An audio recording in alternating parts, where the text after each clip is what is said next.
जय श्री लक्ष्मी नारायण। दोस्तों, आइए आज हम सुनते हैं श्रीमद् भागवत गीता के 16वें अध्याय का पाठ। श्री भगवान बोले, भय का सर्वथा अभाव, अंतकरण की पूर्ण निर्मलता, तत्व ज्ञान के लिए ध्यान योग में निरंतर दृढ़ स्थिति और सात्विक दान, इंद्रियों का दमन, भगवान, देवता और गुरुजनों की पूजा तथा अग्निहोत्र आदि उत्तम कर्मों का आचरण एवं वेद मंत्रों का पठन पाठन तथा भगवान के नाम और गुणों का कीर्तन, स्वधर्म पालन के लिए कष्ट सहन और शरीर तथा इंद्रियों के सहित अंतकरण की सरलता,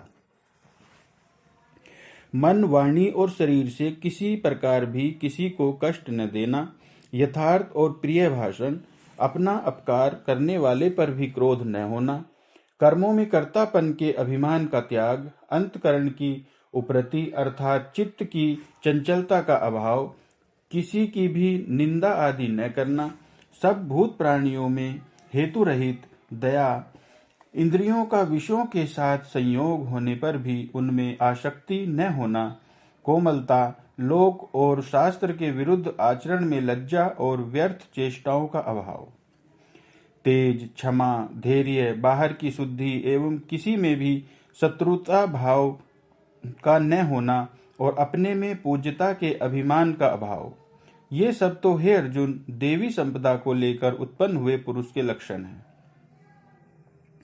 हे पार्थ, दंभ, घमंड और अभिमान तथा क्रोध, कठोरता और अज्ञानता भी ये सब आसुरी संपदा को लेकर उत्पन्न हुए पुरुष के लक्षण हैं। श्रेष्ठ पुरुषों की उस शक्ति का नाम तेज है कि जिसके प्रभाव से उनके सामने विषासक्त और नीच प्रवृत्ति वाले मनुष्य भी प्राय आचरण के रुक जाकर उनके कथनानुसार श्रेष्ठ कर्मों में प्रवृत्त हो जाते हैं। देवी संपदा मुक्ति के लिए और आसुरी संपदा बांधने के लिए मानी गई है। इसीलिए हे अर्जुन, तू शोक मत कर, क्योंकि तू देवी संपदा को लेकर उत्पन्न हुआ है। हे अर्जुन, इस लोक में भूतों की सृष्टि यानी मनुष्य समुदाय दो ही प्रकार का है, एक तो देवी प्रवृत्ति वाला और दूसरा आसुरी प्रवृत्ति वाला। उनमें से देवी प्रवृत्ति वाला तो विस्तार पूर्वक कहा गया। अब तू आसुरी प्रवृत्ति वाले मनुष्य समुदाय को भी विस्तार पूर्वक मुझसे सुन। आसुर स्वभाव वाले मनुष्य प्रवृत्ति वाले और निर्वृत्ति, प्रवृत्ति और निर्वृत्ति इन दोनों को ही नहीं जानते। इसीलिए उनमें न तो बाहर भीतर की शुद्धि है, न श्रेष्ठ आचरण है और न सत्य भाषण ही है। वे आसुरी प्रवृत्ति वाले मनुष्य कहा करते हैं कि जगत आश्चर्य रहित, सर्वथा असत्य और बिना ईश्वर के अपने आप केवल स्त्री पुरुष के संयोग से उत्पन्न है, अतएव केवल काम ही इसका कारण है, इसके सिवा और क्या है। इस मिथ्या ज्ञान को अवलंबन करके जिनका स्वभाव नष्ट हो गया है तथा जिनकी बुद्धि मंद है, वे उसका अपकार करने वाले क्रूर कर्मी मनुष्य केवल जगत के नाश के लिए ही समर्थ होते हैं।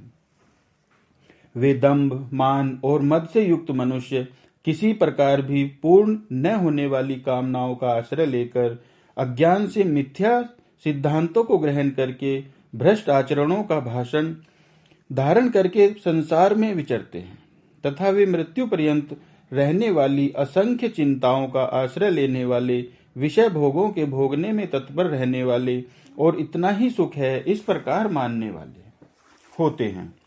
वे आशा की सैकड़ों फांसियों से बंधे हुए मनुष्य काम क्रोध के परायण होकर विषय भोगों के लिए अन्याय पूर्वक धन आदि पदार्थों का संग्रह करने की चेष्टा करते हैं। वे सोचा करते हैं कि मैंने आज यह प्राप्त कर लिया और अब इस मनोरथ को प्राप्त कर लूंगा, मेरे पास यह इतना धन है और फिर भी यह हो जाएगा। वह शत्रु मेरे द्वारा मारा गया और उन दूसरे शत्रुओं को भी मैं मार डालूंगा। मैं ईश्वर हूँ, ऐश्वर्य को भोगने वाला हूँ, मैं सब सिद्धियों से युक्त हूँ और बलवान तथा सुखी हूँ। मैं बड़ा धनी और बड़े कुटुंब वाला हूँ, मेरे समान दूसरा कौन है। मैं यज्ञ करूंगा, दान दूंगा और आमोद प्रमोद करूंगा। इस प्रकार अज्ञान से मोहित रहने वाला तथा अनेक प्रकार से भ्रमित चित्त वाले मोह रूप जाल से समावृत और विषय भोगों में अत्यंत आसक्त आसुर लोक महान अपवित्र नरक में गिरते हैं।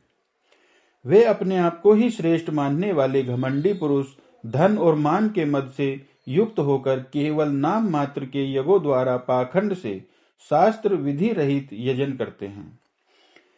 वे अहंकार, बल, घमंड, कामना और क्रोध आदि के परायण और दूसरों की निंदा करने वाले पुरुष अपने और दूसरों के शरीर में स्थित मुझ अंतर्यामी से द्वेष करने वाले होते हैं।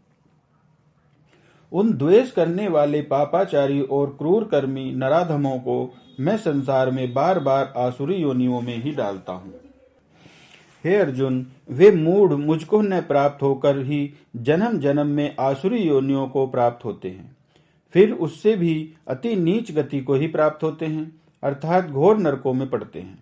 काम, क्रोध तथा लोभ ये 3 प्रकार के नरक के द्वार आत्मा का नाश करने वाले अर्थात उसको अधोगति में ले जाने वाले हैं। अतएव इन तीनों को त्याग देना चाहिए। हे अर्जुन, इन तीनों नरक के द्वारों से मुक्त पुरुष अपने कल्याण का आचरण करता है, इससे वह परम गति को जाता है अर्थात मुझको प्राप्त हो जाता है। जो पुरुष शास्त्र विधि को त्याग कर अपनी इच्छा से मनमाना आचरण करता है, वह न सिद्धि को प्राप्त होता है, न परम गति को और न सुख को ही। इससे तेरे लिए इस कर्तव्य और अकर्तव्य की व्यवस्था में शास्त्र ही प्रमाण है, ऐसा जानकर तू शास्त्र विधि से नियत कर्म ही करने योग्य है। तो यह था श्रीमद् भागवत गीता का 16वां अध्याय। आपको कैसा लगा आप कमेंट करके हमें अवश्य बताइएगा, और आप हमारे चैनल को लाइक कीजिए, सब्सक्राइब कीजिए और अपने आचार विचार हमें अवश्य बताइए कि आपको हमारा यह चैनल कैसा लगता है, हमारा ये श्रीमद् भागवत गीता कैसा लगता है। आप हमें कमेंट करके बताइए। जय श्री लक्ष्मी नारायण, जय श्री राधे कृष्णा, जय श्री वृंदावन विहारी लाल।